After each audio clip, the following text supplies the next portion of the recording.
semua, kembali lagi di channel Ngomongin Film.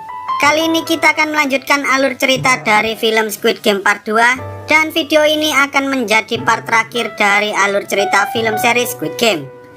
Dalam film ini, para VIP yang selama ini dibicarakan oleh frontman akhirnya datang untuk melihat permainan itu secara langsung. Sementara sebelum Ki-hun dan lainnya melanjutkan permainan kelima, mereka harus memilih nomor yang akan menentukan apakah mereka bisa hidup atau justru kalah di permainan selanjutnya. Lalu siapakah yang bisa melewati semua permainan dan memenangkan hadiah senilai ratusan miliar itu? Wes rasa kesuwen, langsung saja kita masuk ke alur ceritanya. Setelah menyelesaikan permainan keempat, frontman menyuruh para staf untuk segera menangkap penyusupnya, karena sebentar lagi para VIP akan datang untuk menyaksikan permainan kelima dan keenam secara langsung. Frontman pun mengatakan bahwa tuan rumah sudah siap untuk menyambut kedatangan mereka. Tetapi di sana ia menyadari bahwa ada yang mengubah letak gagang teleponnya, sehingga ia tahu bahwa penyusup itu telah masuk ke dalam ruangannya. Frontman mencoba mencari keberadaan penyusup itu, tetapi saat dia hampir menemukan Jun-ho, tiba-tiba para staf menelpon dan mengatakan bahwa mereka berhasil menemukan satu mayat polisi di sebuah pantai, sehingga ia pun segera pergi menuju ke tempat itu. Sementara itu, saat para pemain yang selamat kembali ke ruangan mereka, betapa terkejutnya Doksu saat ia melihat Mireong yang masih hidup tanpa mengalami luka sedikit pun. Ternyata frontman mengizinkan Mireong untuk melanjutkan ke permainan berikutnya, karena frontman menganggap bahwa itu tidaklah adil jika mereka mengeliminasi seseorang yang dikucilkan oleh pemain lain. Sehingga saat ini tersisa 17 orang yang akan masuk ke permainan selanjutnya. Di sana semua orang tampak galau, tetapi Sang-woo mengingatkan mereka untuk tidak berlebihan, karena ada seseorang yang jauh lebih terpuruk dari mereka semua, yaitu bapak-bapak ini yang memainkan permainan sebelumnya dengan berpasangan bersama istrinya sendiri. Tak lama setelah itu, si bapak-bapak mencoba mengajak pemain lain untuk menghentikan permainannya, tetapi Sang-woo memarahinya dan mengatakan bahwa jika mereka berhenti sekarang, maka mereka telah menyia-nyiakan pengorbanan orang-orang yang telah mati demi mendapatkan uang tersebut. Di sisi lain, ketika frontman berhasil menemukan mayat dari si penyusup, ia menyuruh para staf untuk membakar mayat itu dan ia segera kembali karena saat ini para VIP sudah tiba di pulau tersebut. Frontman lalu memberitahukan hal itu pada tuan rumah, tetapi karena si tuan rumah tak ingin bertemu dengan para VIP, frontman akhirnya terpaksa menemui para VIP itu sendirian dan membawa mereka semua menuju ruangan masing-masing. Saat mereka tiba di ruangan penonton, salah satu dari VIP itu sangat marah ketika ia mengetahui bahwa bapak-bapak nomor 69 ini berniat untuk bunuh diri karena ia telah bertaruh $1 juta pada bapak-bapak nomor 69 itu. Lalu saat para pelayan hendak mengantarkan minuman pada para VIP, tiba-tiba Jun-ho menodong salah satu dari mereka dan mengambil seluruh pakaian serta topeng yang dimiliki oleh pelayan tersebut. Setelah para staf membawa mayat bapak-bapak tersebut, para pemain disuruh untuk menuju ke suatu tempat untuk melanjutkan permainannya.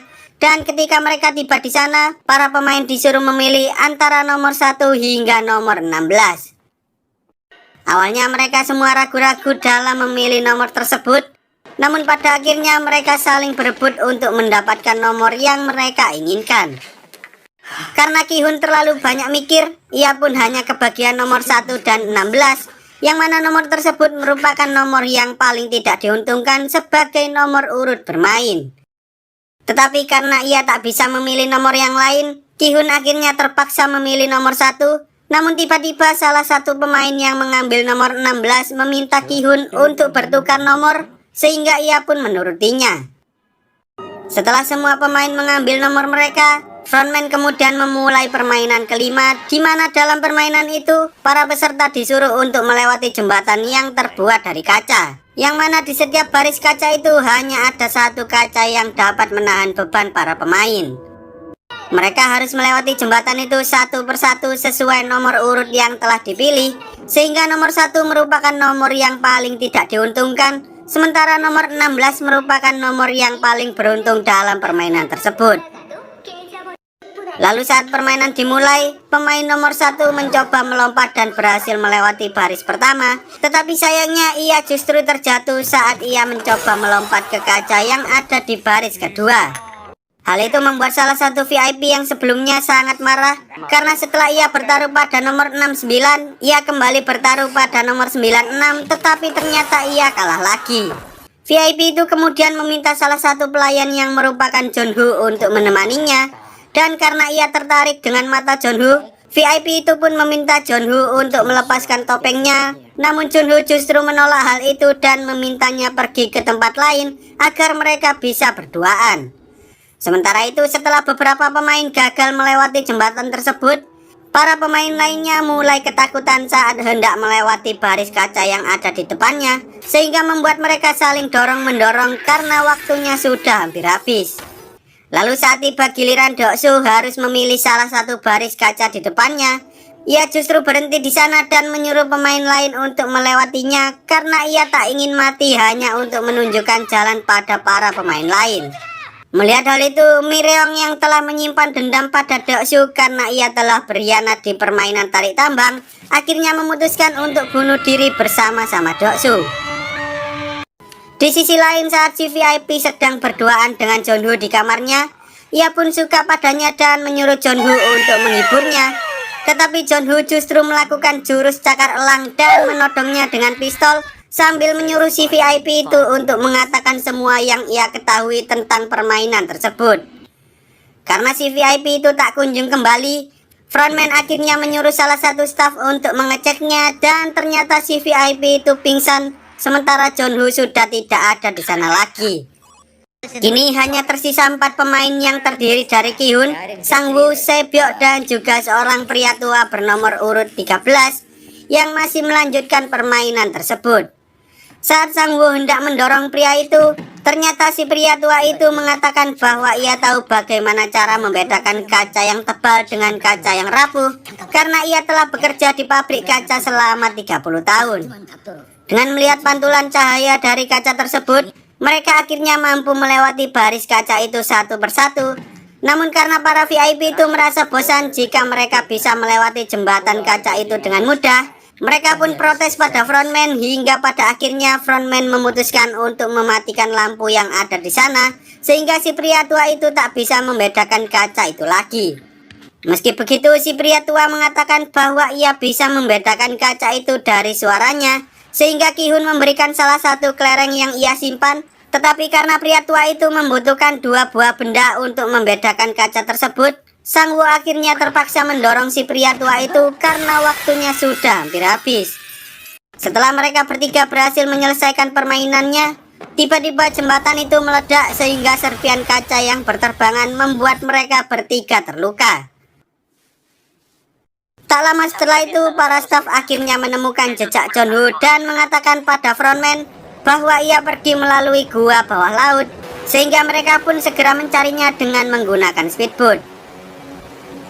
Lalu saat para pemain yang selamat dibawa kembali ke ruangannya, Ki-hun sangat marah pada Sang-woo karena ia telah membunuh si pria tua yang telah menyelamatkan nyawa mereka. Tetapi Sang-woo justru mengatakan bahwa ia terpaksa melakukan hal itu karena waktunya sudah hampir habis. Ketika mereka berdua saling marah-marah, tiba-tiba para staf datang sambil membawa 3 buah kotak dan mereka menyuruh para pemain untuk mengenakan pakaian yang ada di dalam kotak tersebut karena sebentar lagi mereka bertiga akan diberikan sebuah hadiah khusus. Saat Se-byok hendak memakai pakaian tersebut, ternyata ada pecahan kaca yang menancap di perutnya sehingga ia pun terpaksa mencabut kaca itu dan menahan lukanya dengan pakaian yang ia pakai. Kemudian setelah mereka memakai pakaian yang diberikan oleh para staf, mereka bertiga disajikan hidangan mewah berupa daging yang sangat lezat, sehingga mereka pun segera memakannya dengan sangat lahap. Setelah mereka semua selesai makan, para staf kemudian mengambil seluruh perlengkapan makan dan hanya menyisakan sebuah pisau di sana. Di sisi lain, saat Junho berhasil mencapai pulau yang ada di dekat sana, ia pun berusaha menghubungi salah satu rekannya dan mengirimkan beberapa rekaman yang berhasil ia dapatkan saat berada di dalam permainan.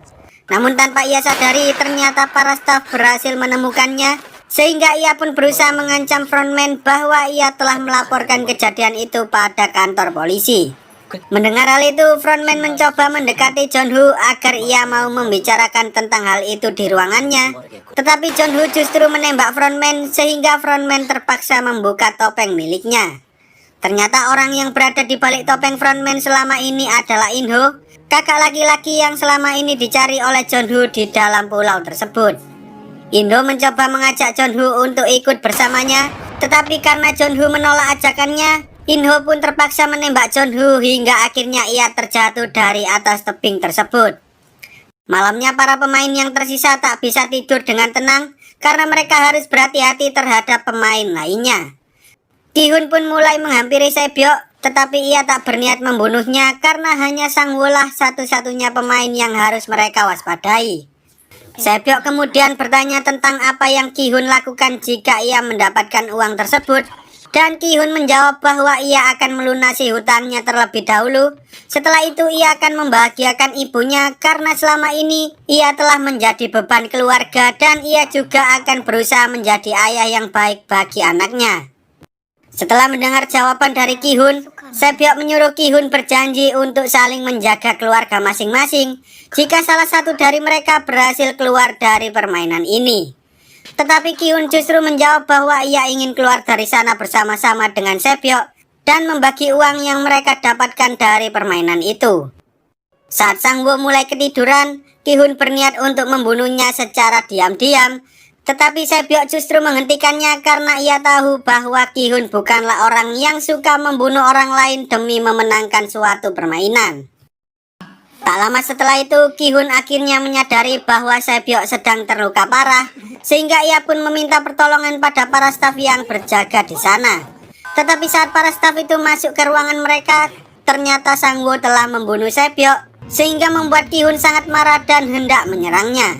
Tetapi para staf justru menghentikannya karena mereka berdua harus melanjutkan ke permainan selanjutnya.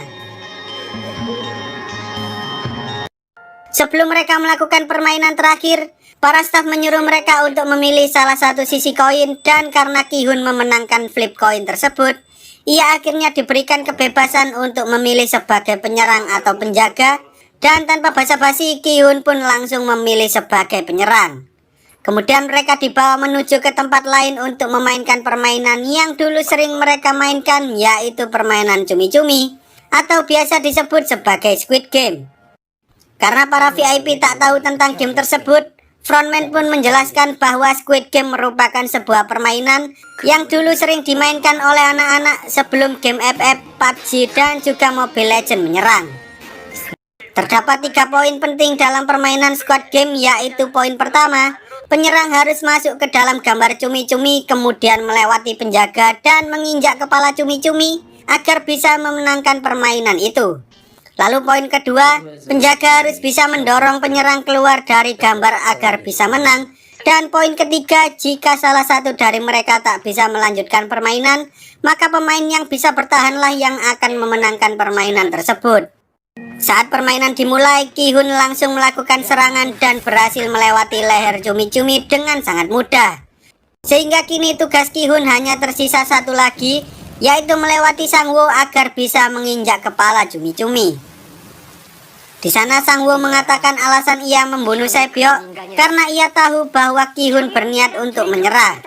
Jika Ki-hun dan Sae-byok setuju untuk menghentikan permainannya, maka perjuangan Sang-woo selama ini hanyalah sia-sia. Mendengar hal itu, Ki-hun pun mengatakan bahwa Sae-byok lah yang telah menghentikan dirinya saat ia berencana membunuh Sang-woo ketika ia sedang tidur. Karena mereka berdua tak punya pilihan lain selain menyelesaikan permainan itu, mereka berdua akhirnya saling menyerang satu sama lain.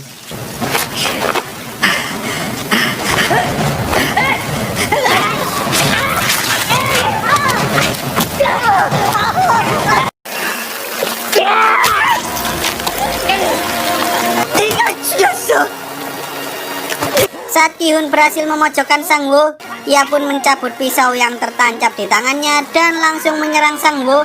Tetapi ternyata Ki-hun tak bisa membunuhnya meski kemarahannya terhadap Sang-woo sudah mencapai puncak. Dengan kaki terpincang-pincang, ia mulai berjalan menuju ke arah kepala cumi-cumi. Namun saat staf itu hendak menembak Sang-woo, tiba-tiba Ki-hun kembali menghampiri Sang-woo dan mengajaknya untuk menghentikan permainan tersebut. Para VIP yang melihat kejadian itu pun sangat kebingungan dengan keputusan yang diambil oleh Ki-hun. Tetapi tanpa mereka sadari, Sang-woo tiba-tiba mengambil pisau itu dan membunuh dirinya sendiri sambil mengatakan pada Ki-hun untuk menjaga ibunya, dan pada akhirnya ia pun meninggal dunia. Setelah Ki-hun memenangkan seluruh permainan kematian tersebut, In-ho pun memberikan ucapan selamat pada Ki-hun karena ia tak pernah mengira bahwa Ki-hun lah yang akan memenangkan permainan itu. Di sana Ki-hun bertanya mengapa mereka mengadakan permainan seperti itu, dan In-ho pun hanya menjawab bahwa permainan itu layaknya sebuah pacuan kuda. Lalu saat mereka sudah sampai, Ki-hun pun dibuang keluar dari mobil limosin beserta sebuah kartu ATM yang dimasukkan ke dalam mulutnya. Ternyata di dalamnya terdapat uang senilai 45,599 miliar won. Saat Ki-hun dalam perjalanan pulang, ia sempat membeli ikan dari toko milik Ibu Sang-woo, dan di sana Ibu Sang-woo menanyakan pada Ki-hun apakah ia tahu di mana keberadaan Sang-woo. Tanpa menjawab pertanyaan itu, Ki-hun pun pergi begitu saja, dan ketika ia sudah tiba di rumah, ia mendapati bahwa ternyata ibunya sudah tergeletak lemas tak bernyawa. 1 tahun telah berlalu, tetapi Ki-hun masih saja tak bisa melupakan seluruh kejadian yang ia alami saat berada di dalam permainan kematian itu. Bahkan ia tak menyentuh sepeser pun uang yang ia terima dan memilih menjadi gembel seperti sekarang ini. Tak lama kemudian pihak bank memberikan sebuah tawaran pada Ki-hun untuk menyimpan uangnya di tempat yang lebih aman. Tetapi Ki-hun justru meminta uang 10.000 won atau sekitar 120.000, lalu ia pun pergi begitu saja. Saat Ki-hun sedang duduk-duduk di pinggir sungai, tiba-tiba seseorang penjual bunga datang menghampirinya, sehingga Ki-hun pun memberikan uang 10.000 won yang ia dapatkan dari orang yang berada di bank tersebut. Sebelum pergi, penjual bunga itu sempat meletakkan sebuah bunga, dan ketika Ki-hun mengecek surat yang ada di bunga itu, betapa terkejut dirinya karena ternyata di dalam surat itu berisi kata ganbu, sebuah kata yang sebelumnya pernah dikatakan oleh kakek Ilnam ketika mereka bermain kelereng. Tanpa berlama-lama, ia pun segera pergi menuju alamat yang tertera di dalam surat tersebut. Dan ketika ia sudah sampai, ternyata di sana sudah ada kakek Ilnam yang sedang mengalami sakit keras. Kakek Ilnam kemudian menceritakan tentang dirinya yang dulu pernah tinggal di gang-gang kecil seperti yang ada di permainan keempat. Tetapi semenjak ia bisa menghasilkan banyak uang, semakin lama uang-uang itu tak bisa memberikan kebahagiaan pada dirinya. Entah itu makanan, minuman, barang-barang mewah, semua itu semakin lama hanya menjadi sesuatu yang biasa-biasa saja. Pada akhirnya ia dan klien-kliennya yang bosan dengan uang-uang itu memutuskan untuk membuat sesuatu yang bisa menyenangkan hati mereka semua.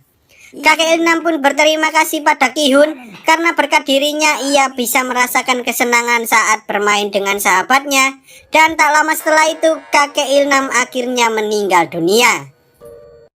Setelah kejadian itu, Ki-hun akhirnya memutuskan untuk mengubah hidupnya dan menepati janji yang pernah ia buat dengan Sae-byeok untuk menjaga adiknya.